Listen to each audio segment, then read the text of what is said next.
Exercise 1.5. Question 2. Find which of the following matrices singular or non-singular. तो यहाँ पर भी 4 मैट्रिसेस दिए गए हैं A, B, C, D और ये 4 पार्ट हैं। तो इनको हमने हल करके बताना है कि कौन से मैट्रिसेस सिंगुलर हैं और कौन से नॉन सिंगुलर हैं। तो हल करते हैं और जैसे जैसे हम हल करते जाएंगे उसी वक्त मैं साथ साथ डिटेल भी बताता जाऊंगा।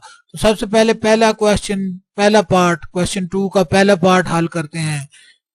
पहले पार्ट में ए मैट्रिक्स दिया गया है तो हम लिख लेते हैं answer question number 2 part number 1। Matrix A लिखा और अब फाइंड करना है कि ये सिंगुलर है या नॉन सिंगुलर है। तो इसके लिए इसका डिटर्मिनेंट फाइंड करेंगे। डिटर्मिनेंट फाइंड करने का पहला स्टेप ये होता है कि जो मैट्रिक्स ए है इसको डिटर्मिनेंट फॉर्म में लिख लिया जाता है। तो यहाँ पर हम पैरेलल लाइन डालेंगे, उसके अंदर ए और उसके बाद फिर एक पैरेलल लाइन और उसके बाद इज इक्वल टू का निशान डालेंगे और आगे मैट्रिक्स की एंट्रियों को भी पैरेलल लाइन में लिख लेंगे। ये इसकी डिटर्मिनेंट फॉर्म है।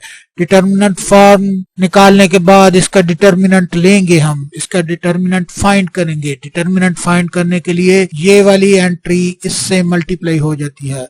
बेशक इसको इससे मल्टीप्लाई कर दो या इसको इससे मल्टीप्लाई कर दो, ये वाली 3 4 से मल्टीप्लाई कर दो या 4 3 से मल्टीप्लाई कर दो। ये डायगोनल की एंट्री है। सबसे पहले लीडिंग डायगोनल की एंट्री को आपस में मल्टीप्लाई कर दिया जाता है। 4 मल्टीप्लाइड बाय 3 हम भी इधर लिख लेंगे 4 मल्टीप्लाइड बाय 3।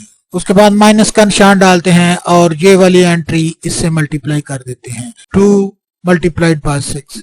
इसको हम कर देंगे 2 मल्टीप्लाइड बाय 6। उसके बाद इसका जवाब निकालना है। 4 3 से 12 होता है तो हम भी 12 लिख लेते हैं और 2 6 से भी 12 होता है तो हम भी इधर 12 लिख लेते हैं। तो ये तो 0 आ गया है। जब 0 आ जाता है डिटर्मिनेंट तो वो मैट्रिक्स सिंगुलर कहलाता है और जब सिंगुलर मैट्रिक्स आ जाता है तो वो फर्दर किसी काम का नहीं होता, उसका हल नहीं हो सकता। वो चलो अगले क्वेश्चनों में आएगा तो मैं आपको बताऊंगा कि उसका हल क्यों नहीं हो सकता और वो क्यों हमारे काम का नहीं होता। तो इस सवाल में हमने सिर्फ यही बताना है कि ये वाले मैट्रिक्स सिंगुलर है कि नहीं है। यहाँ पर हम इसको लिख लेंगे matrix A is a singular matrix because determinant A is equal to 0। तो क्योंकि मैट्रिक्स ए का डिटर्मिनेंट 0 के इक्वल आया तो इसलिए हम इसको सिंगुलर मैट्रिक्स कहेंगे। तो आगे हम ये इतना ही था क्वेश्चन। अब क्वेश्चन 2 का पार्ट नंबर B2 यहाँ पर छोटा सा एक्सरसाइज निशानी के लिए लिख लिया ताकि पता चले क्या कर रहे हैं हम। क्वेश्चन 2 पार्ट 2 और मैट्रिक्स बी की सारी एंट्रीज इसमें लिख लेंगे हम। मैट्रिक्स बी की एंट्रीज 4 1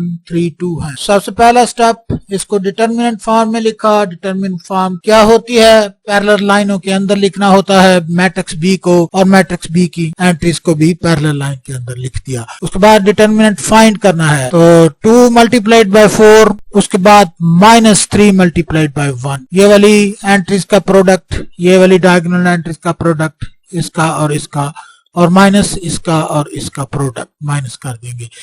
तो उसके बाद इनका जवाब निकालना है। इजिकल टू का निशान 2 4 8 होते तो हमने भी 8 लिख लिया और 3 1 3 होते तो हमने भी 3 लिख लिया और उसके बाद 8 में से 3 माइनस किया तो 5 आ गया। तो यहाँ पर हम लिख लेंगे since determinant of B is not equal to 0 therefore matrix B is non singular matrix. तो यहाँ पर अब क्वेश्चन 2 का पार्ट 2 हल हो चुका है तो हमने पार्ट 3 करना है। उसी तरह छोटा सा एक्सरसाइज 1.5 लिखा, क्वेश्चन नंबर 2 पार्ट नंबर 3 लिखा और मैट्रिक्स सी, इसका सी इज इक्वल टू ये वाला सारा मैट्रिक्स जिसकी एंट्रीज मैट्रिक्स सी की एंट्री 7 -9 3 5 है लिख लिया। उसके बाद डिटर्मिनेंट फॉर्म में लिखा, सी को 2 पैरेलल लाइन के अंदर लिख लिया, ये डिटर्मिनेंट फॉर्म होती है। और इसकी जो एंट्रीज है उसको भी डिटर्मिनेंट फॉर्म में लिखने के लिए उसको भी 2 पैरेलल लाइन के अंदर लिख दिया। 7 -9 3 5 इसकी एंट्रीज को लिख दिया और पैरेलल लाइन के अंदर लिख लिया। अब डिटर्मिनेंट फाइंड करना है। ये वाली 2 एंट्रियों का प्रोडक्ट माइनस इन 2 एंट्रियों का प्रोडक्ट, तो हम लिख लेते हैं equal to 5 multiplied by 7 -3 multiplied by -9 और उसको मजीद सिंप्लीफाई करते हैं। 5 7 35 होता है, तो हम भी यहाँ पर 35 लिख लेंगे। और 3 9 27 होता है, क्योंकि ये माइनस का निशान है तो ये 27 माइनस का होगा, जो इसके साथ मल्टीप्लाई हो गया, प्लस कर देगा इसको। जब ये माइनस का निशान इससे मल्टीप्लाई हुआ तो इसको प्लस कर दिया इसने। और 3 9 27 होता है, तो यहाँ पर हमने 27 लिख दिया।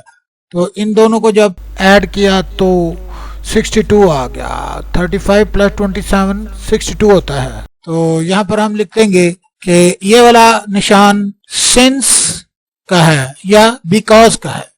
सिंस और बिकॉज के लिए ये वाला निशान इस्तेमाल होता है मैथमेटिक्स का।